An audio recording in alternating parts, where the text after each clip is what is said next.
Second है। तो इसमें आप लोगों का क्वेश्चन आप लोगों को क्या कहता है, इनमें से कौन सी छंद शास्त्र की प्रथम पुस्तक है? तो छंद सूत्र जो है छंद शास्त्र की प्रथम पुस्तक है, बी वाला इसमें आप लोग का राइट आंसर रहेगा। पिंगल आचार्य के द्वारा ये रचित है। ठीक है, अगला क्वेश्चन क्या कहता है, अपभ्रंश काव्य का सुप्रसिद्ध छंद कौन सा है? अपभ्रंश काव्य का सुप्रसिद्ध छंद बताइए भाई कौन सा है? अपभ्रंश काव्य का सुप्रसिद्ध छंद की बात कर रहा है तो ये आप लोग का कड़वक जो आप लोग का रहता है, कड़वक काव्य इसका सुप्रसिद्ध छंद है। ओके, इसमें ए आप लोगों का करेक्ट आंसर। अगला क्वेश्चन कहता है, मात्रा की दृष्टि से दोहा के ठीक विपरीत क्या होता है? बताइए, मात्रा की दृष्टि से दोहा के ठीक विपरीत क्या होता है? ऑप्शन डी वाला इसमें आप लोग का राइट आंसर है। इसमें क्या रहता है कि पहले जैसे दोहा छंद में आप लोग का जस्ट इसका उल्टा रहता है। दोहा छंद में पहले और तीसरे में 13-13 मात्राएं और दूसरे और चौथे में 11-11 मात्राएं रहती है, लेकिन सोरठा में जस्ट अपोजिट है कि पहले और तीसरे में आप लोगों का 11-11 और दूसरे और चौथे में आप लोग का 13-13 मात्राएं आप लोग की रहती है। ठीक है, तो इसमें जो 11-11 13-13 का अंतर इसमें आप लोग का डिनोट होता है। तो सोरठा इसमें आप लोग का राइट आंसर रहेगा, जो कि दोहा छंद के जस्ट विपरीत होता है। किस अर्ध सम मात्रिक छंद के विषम पदों में 11-11 और सम पदों में 13-13 मात्राएं होती हैं? इसमें आप लोगों का सोरठा राइट आंसर होगा, ऑप्शन ए के साथ आपको जाना है। अगला आप लोगों से क्या कहता है, दोहा छंद का विपरीत कौन सा छंद होता है? तो दोहा छंद का जस्ट अपोजिशन भाई कौन है बताइए, दोहा छंद का विपरीत छंद कौन सा है? कि मैं बोल चुका हूं कि दोहा आप लोगों का अर्ध सममात्रिक छंद है, जो कि आप लोगों का सोरठा के जस्ट अपोजिट रहता है, या दोहा छंद जो है इसके विपरीत आप लोगों का सोरठा रहता है। तो ए वाला इसमें आप लोग राइट आंसर रहेगा। मात्रा क्रम की दृष्टि से दोहा के विपरीत ठीक विपरीत पढ़ने वाले छंद का नाम। अच्छा, इस बात को ध्यान रखना कि इसमें क्या है, मात्रा के क्रम के अनुसार पूछ रहा है, तो थोड़ा सा शायद आप लोगों को परेशानी हो, लेकिन इस तरीके से क्वेश्चन आप लोग के आते हैं, इसीलिए उसी क्वेश्चन को या उसी प्रकार के क्वेश्चनों को मैं बार बार आपके सामने रख रहा हूँ, है ना। तो आपसे पूछ रहा है मात्रा क्रम की दृष्टि से, थोड़ा सा देख के टिक करना है इसको। देखो, मात्रा क्रम की दृष्टि से दोहा के ठीक विपरीत पढ़ने वाला छंद आप लोग का है वो सोरठा है, सी वाला ही इसमें आप लोग का राइट आंसर रहेगा, इसमें कोई गुंजाइश नहीं है। निम्नलिखित में से कौन सा छंद दोहा का विपरीत छंद है? तो आप बताइए, दोहे का विपरीत छंद इनमें से क्या है? इनमें से क्या है? अब आप लोगों का जो बार बार होता है वो तो है नहीं है, इसके अनुसार क्या है? क्योंकि स्पष्ट है आप लोगों का दोहा के विपरीत एक ही रहता है, जो कि यहाँ पर नहीं दिया गया है, कौन सा? सोरठा। और सोरठा यहाँ पर नहीं दिया, तो एक ऑप्शन दिया है कि आप लोगों का जो है इनमें से कोई नहीं, तो आपको यही टिक करना था, डी वाला। वह सममात्रिक छंद जिसके प्रत्येक चरण में 24 मात्राएं हो तथा प्रत्येक चरण में 11वीं और 13वीं मात्रा पर यदि होना चाहिए, तो फिर आपको बताना है वो है आप लोगों का कौन सा छंद होने वाला है। ये आप लोगों का ए वाला आप लोगों का राइट आंसर है। रहे मन चुप है बैठिए देख दिनन के फेर, और जब नी के दिन आए हैं बनत न लागी देर। और उपयुक्त पंक्ति में आप लोगों कौन सा छंद है, इसका आशय स्पष्ट करने की कोशिश करें। कारण है यहाँ पर कि दोहा छंद, इसमें आप लोगों का ए वाला राइट आंसर रहेगा। दोहा छंद कौन सा है? 11 नंबर का ना। इसमें जो है 13 मात्राएं, विषम चरणों में 13-13 मात्राएं रहती है। विषम चरण का मतलब देखो, चरण 4 चरण है इसमें। एक यति पर एक चरण समाप्त हो जाता है, एक चरण 2, 3 और 4 चरण है ना। तो इसमें आप लोग का सम यति यानी दूसरे और चौथे में है ना। विषम छंदों में 13-13 मात्राएं, मतलब यहाँ तक रही मन चुप है बैठिए और बनत न लागही वेर। तो इसमें पहले और तीसरे में आप लोगों का क्या है, कितना रहेगा? डबल रहेगा। ठीक है, मतलब 13-13 मात्रा रहेंगी। इस तरीके से आप लोग इसको काउंट भी कर सकते हो। और यहाँ पर जो है और दूसरे और चौथे में आप लोग 11-11 मात्राएं, कुल आप लोगों का एक लाइन में 24 मात्राएं रहेंगी। इसमें भी आप लोगों को 24 मात्राएं रहेंगी। दोहा छंद इसमें आप लोगों का रहता है। ठीक है, दोहा किस प्रकार का छंद है? अब ये यदि आप लोगों ने अभी ध्यानपूर्वक सुना हो तो ही बता सकते हो। हाँ, दोहा किस प्रकार का छंद है? तो दोहा आप लोगों का अर्ध सममात्रिक छंद है। इसमें डी वाला आप लोगों को राइट आंसर रहने वाला है। मात्रिक अर्ध समजाति का छंद है, तो मात्रिक अर्ध समजाति का छंद आप लोगों का कौन सा है, बता दीजिए। अर्ध सममात्रक या सममात्रक एक ही जाति रहती है, वो आप लोगों का दोहा छंद के अंतर्गत ही आता है। बी वाला इसमें आप लोगों का करेक्ट आंसर रहेगा। जिस छंद के प्रथम तथा तृतीय चरण में, यानी कहें कि विषम चरणों में 12-12 मात्राएं होती हैं, और सम चरणों में, सम चरण का मतलब द्वितीय और चतुर्थ चरण में आप लोगों की 7-7 मात्राएं रहती हैं। साथ ही साथ सम चरणों के अंत में, सम चरण के अंत में आप लोगों का जगण, जगण आप लोगों का लघु, यति और लघु, लघु गुरु लघु आप लोगों का जगण कहलाता है। सगण, भगण, तगण, यगण, जगण, इस तरीके से आप लोगों के होते हैं। तो जगण आप लोगों का जो है एक लघु, फिर गुरु, फिर लघु, तब जाकर के आपका जगड़ बनता है। ये आप लोगों का छंद कौन सा है वो आपको बताना है, अच्छे से सोच करके बताइएगा, बहुत ही आसान प्रश्न आपके सामने है। ये जो आप लोगों का रहता है वर्वय छंद रहता है, ये एक आप लोगों का अर्ध सम्मात्रक प्रकृति का छंद रहता है। इसके विषम चरण, विषम चरण की बात की जाए पहले और तीसरे में, है ना, पहले और तीसरे में 12-12 मात्राएं रहती हैं, और सम चरण यानी दूसरे और चौथे में आप लोगों का 7-7 मात्राएं रहती हैं। सम चरणों के अंतर में जगण या तगण आने से इस छंद में मिठास आ जाती है। जगण तिरण, जगण तगण का मतलब रहता है एक समान वर्ड के रूप में, जैसे कि उदाहरण है मेरे पास, वाम अंग से शोभित शिव उदार और सरद शुभारिद में जनु ताड़ित विहार। यदि आप लोगों ने पढ़ा होगा तो फिर इसको भी पढ़ा होगा। तो आप लोगों का जो अंत में आ रहा है ना उदार और विहार, वो यहाँ कहीं ना कहीं आप लोगों का जगण को प्रदर्शित कर रहा है। समझ रहे हो बात को? इस तरीके से क्या है आप लोगों का जो है ये छंद रहता है वर्वय, बी वाला आप लोगों का इसमें करेक्ट आंसर होगा। जिस छंद में 12 और 7 की यति से कुल 19 मात्राएं रहती हैं, एक ही लाइन में 19 मात्राएं रहती है और दोनों में बात की जाए तो 38 हो जाएंगी। तो आप लोगों का छंद कौन सा है आप लोग बताइए, थोड़ा सा पढ़ लो। देखो 12-7 की यति से कुल 19 मात्राएं रहती है तो वर्वय छंद रहता है। ये मैंने अभी अभी आपको यहाँ पर बताया वर्वय के बारे में, कंप्लीट जानकारी दिया था विद एग्जाम्पल, लेकिन आपने नहीं सुन पाए। अगला क्वेश्चन कहता है अवधि, अवधि का निजी छंद कौन सा है बताइए। देखो अवधि का निजी छंद जो आप लोगों का है वो वर्वय छंद है। वर्वय छंद को आधुनिक कलाकारों ने बहुत ही कम अपनाया है अपनी कविताओं में, है ना। ये बहुत ही सुंदर छंद है एक तरीके से देखा जाए तो। अंत में आप लोगों का यगण बगण आता है ना, वो इसमें मिठास उत्पन्न कर देता है। इसके बारे में कुछ इंपोर्टेंट फैक्ट मुझे जानकारी मिलती है, तो क्या है कि वर्वय छंद के प्रणेता अकबर के नवरत्नों में से एक महाकवि अब्दुल रहीम का नाम आप लोगों ने सुना होगा, अब्दुल रहीम खाने का नाम। तो वर्वय छंद के प्रणेता जो है अब्दुल रहीम खाने खाना को जाता है, जो कि आप लोग के अकबर के नवरत्नों में से एक थे। चौपाई के प्रत्येक चरण में कितनी मात्राएं होती हैं? चौपाई के प्रत्येक चरण में आप लोगों की 16 मात्राएं रहती हैं। और चौपाई एक आप लोगों की पूछा जाए कभी कैसा छंद है, तो ये आप लोगों का सममात्रिक छंद है ना। सममात्रिक छंद मतलब सम मात्रा है। सम देखो सम विषम आप लोगों का यहीं से क्लियर होता है। आप लोगों का मैथमेटिक्स जो आप लोगों के नंबर रहते हैं ना, वहाँ जो आप लोगों का इवन और ऑड रहता है वही आप लोगों का यहाँ पर सममात्रिक। सममात्रिक कैसा कि सभी में 16-16 रहेंगे। सममात्रिक, विषम मात्रिक मतलब रहता है कि सभी में विषम, 11-13 विषम मात्रक। अर्ध सम्मात्रक कैसा रहता है, अर्ध सम्मात्रक कैसा रहता है कि कहीं 11 कहीं 13। तो इस तरीके से आप लोगों को डाउट क्लियर हो जाना चाहिए ना। मात्राएं याद होंगी तो हम ये क्लियर कर पाएंगे सम्मात्रक ही, अर्ध सम्मात्रक, विषम मात्रक। ओके, समझ में बन रहा है ना कुछ? ये आ गया आपके सामने, मंगल भवन अमंगल हारी,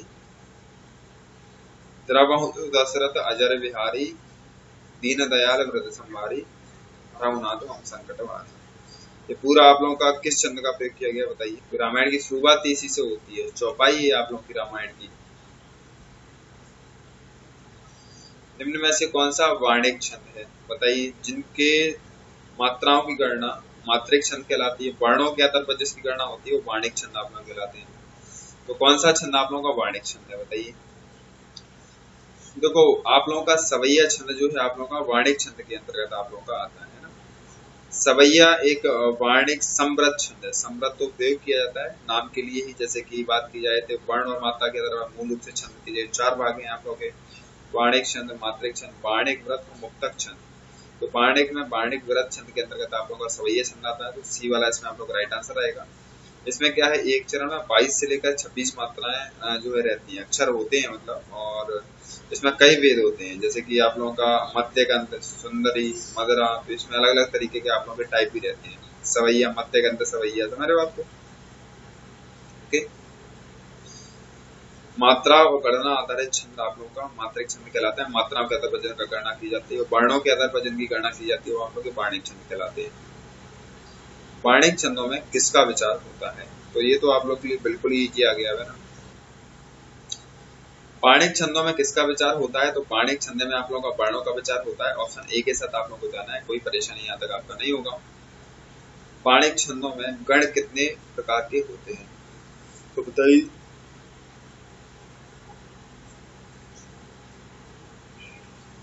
पाणिक छंदों में गण जो है आप लोगों के 8 प्रकार के रहते हैं, और ये कि मैं अभी आपको बोल चुका हूँ। वो है आप लोगों के जो है यगण, मगण, तगण, रगण, अगण, मगण, नगण, सगण ना। तो इस तरीके से आप लोगों के जो है आ गए हैं। और अंतिम 2 वर्ण जो आप लोगों के ला और गा जो आप लोगों के आते हैं ना, वो आप लोगों के छंद शास्त्र के दच्छाक्षर कहलाते हैं। दच्छाक्षर, दशाक्षर, दशाक्षर इस तरीके से आप लोगों को बोलते हैं, कोई बात नहीं। दशाक्षर, दशाक्षर इनको हम बोलते हैं। लास्ट में जो आप लोगों के ला और गा आते हैं। तो मूल रूप से यदि छंद शास्त्र की बात करेंगे, छंद शास्त्र जो पिंगल ऋषि के द्वारा लिखा गया ना, आचार पिंगल मैंने आपको बताया था, उसके अनुसार बात करेंगे तो फिर आप लोगों के दशाक्षर हो जाएंगे ना। ये गढ़ बगड़ पूरे मिलाकर के फिर अंत में आप लोगों का ला और गा भी आता है इसमें, और दशाक्षर भी कहलाते हैं। कुल संख्या यदि बोली जाए तो 8 आप लोगों की मानी गई। आसानी से इनको हम याद कर सकते हैं। पिंगल की छंद शास्त्र के अनुसार इसको हम जो है क्या एक लाइन में इसको हम याद कर सकते हैं। यामा तराज, यामा तराज भानस लगा, यामा तराज भानस लगा, यामा तराज भानस लगा। सबके अंत में आप लोगों को गण गण गण गण जोड़े देना है, तो आप लोगों का काम हो गया है ना। यगण, मगण, तगण, रागण, जगण, भागण, नागण, सागण, लागण और गाण, गा और ला। तो इस तरीके से आप लोगों का आता है ना। इस तरीके से आप लोगों का या माताराज और भान सलगा, इस तरीके से आप लोगों को याद करना है। 8 के 8 का शॉर्ट ट्रिक आपके पास है। आप लोग आगे का वर्ड निकाल लेना, आपको कोई परेशानी इसमें नहीं होगा। गणों की सही संख्या है, बताइए गणों की सही संख्या कितनी है? गणों की सही संख्या आप लोग 10 है, क्योंकि दशाक्षर कहलाते हैं। ला और गा आप लोगों का आ जाता है बाद में, तो दशाक्षर के अंतर्गत आप लोगों का आ जाता है। निम्नलिखित में से कौन सा वाणिक छंद है? तो उदाहरण ऑप्शन के अनुसार आपको टिक करना है कौन सा आप लोगों का वाणिक छंद है। कौन सा वाणिक छंद है? तो इसमें जो आप लोगों का वाणिक छंद है उपेंद्र बज्रा जो आप लोग का है, इसमें आप लोग का सी वाला जो वाणिक छंद है। जिन छंदों की पहचान हेतु वर्णों के क्रम का विचार कर उसी आधार पर वर्णों की गणना की जाती है, जिनका जो है क्रम पर विचार करके उसी आधार पर उसकी गणना की जाती है। तो ये आप लोगों का वर्णों की संख्या क्रम तथा स्थान के अनुसार इसको काउंट करते हैं। इसमें आप लोगों के बहुत सारे छंद आते हैं, जैसे सवैया छंद इसके अंतर्गत आता है आप लोगों का, उपेंद्र बज्जा इसके अंतर्गत आता है आप लोगों का, और इंद्र ब्रजा हरिगीत का इसके अंतर्गत आता है ना। तो इस तरीके से आप लोगों का सी वाला आप लोगों का राइट आंसर रहेगा, जो कि वाणिक छंद है। ये 3 आप लोगों की मात्रिक छंद है, रोला, सोरठा और छप्पा। मात्रिक छंदों को कितने प्रकार के होते हैं? तो बताइए भाई, मात्रिक छंदों के कितने प्रकार आप लोगों को बताए गए हैं?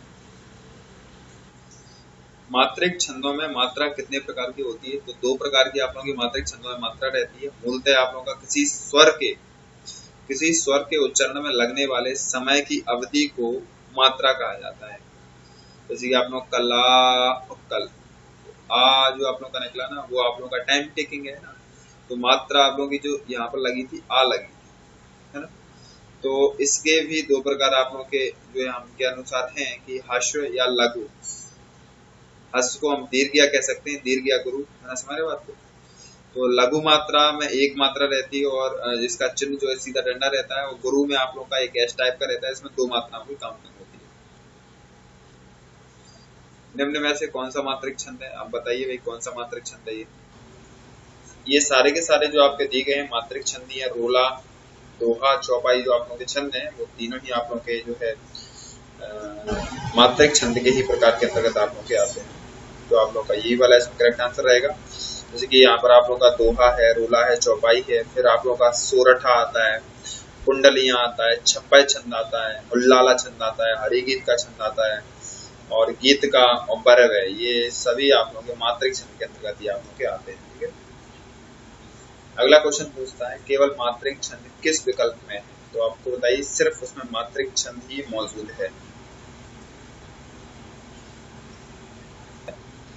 ऑप्शन सी के साथ आपको जाना था कि जो है दोहा, चौपाई और रोला आप लोगों के जो है केवल मात्रिक छंद है। सी इसमें आप लोगों का आंसर होगा। या लकुटी हाउ कमरिया पुर राजा तिहू पुर को तजी डोर। मैं देखते छंद आप लोगों को कौन सा है, बड़ा ही टेढ़ा मेढ़ा बोला गया है। सवैया छंद ही आप लोगों का इसमें हिट करने लायक था। मात्रिक विषम संयुक्त छंद, तो बताइए मात्रिक विषम संयुक्त छंद इसमें से आप लोग कौन सा है। मात्रिक भी है लेकिन विषम। मात्रिक विषम संयुक्त छंद जो आप लोगों का है वो छप्पय छंद आप लोगों का है। इसमें ए वाला इसमें आप लोग का राइट आंसर था। कुंडलियां मात्रिक विषम छंद है और इसमें 6 चरण होते हैं।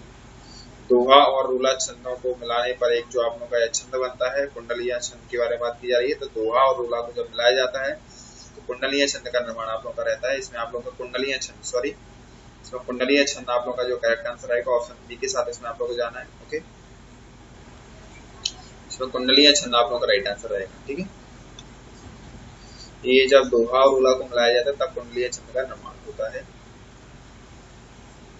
इनमें से किस छंद में प्रथम व अंतिम शब्द समान होता है, तो बताइए भाई किस छंद में प्रथम व अंतिम शब्द समान होता है। छंद तो कुंडलिनी छंद जो आप लोगों का रहता है वो बी वाला इसमें आप लोगों का राइट आंसर रहेगा। इसमें जो है प्रथम और अंतिम पद आप लोगों का समान रहता है ना।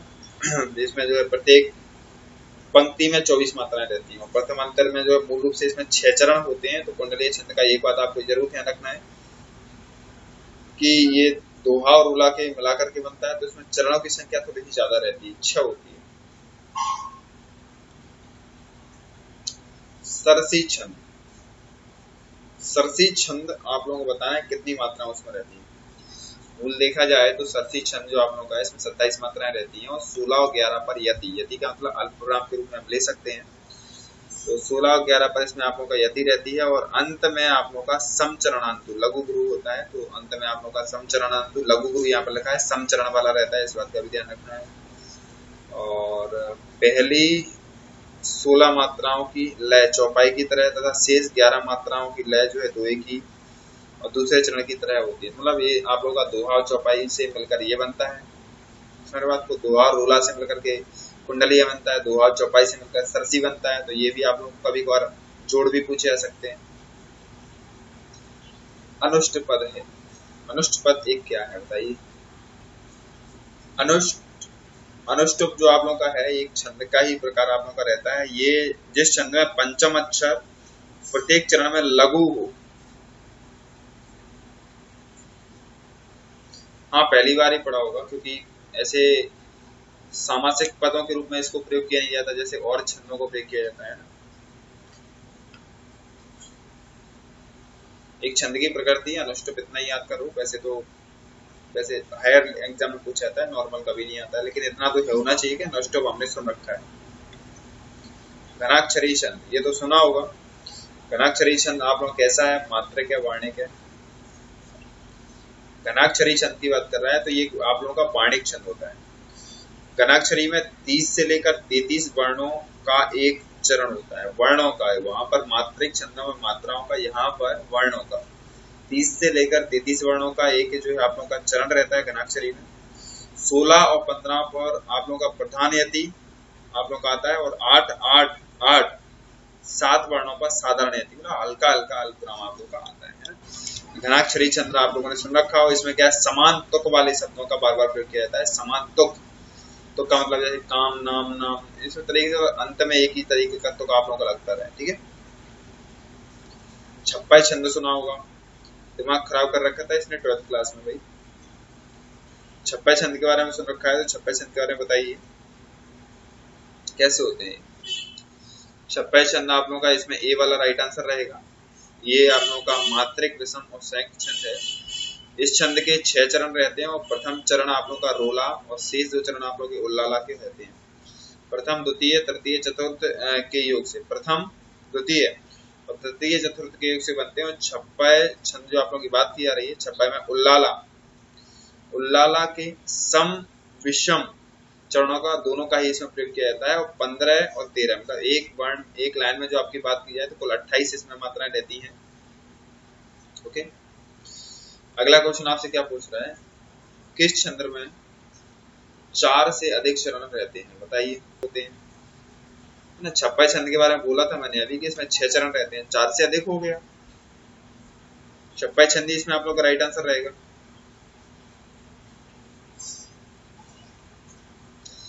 कवि निराला के अनुसार हिंदी में मुक्तक किस छंद की बुनियादी पर सफल हो सकता है? तो बताइए मुक्तक किस छंद की बुनियादी पर यह सफल हो सकता है? निराला के अनुसार हिंदी में मुक्तक बुनियादी आप लोगों का कवित्व के ही सफल हो पाएगा, तो इनके अनुसार डी वाला वेरी गुड। रामचरितमानस नामक महाकाव्य की रचना शैली कैसी है? बताइए भाई इसकी रचना शैली कैसी है? पवाया सुना होगा आप लोगों ने।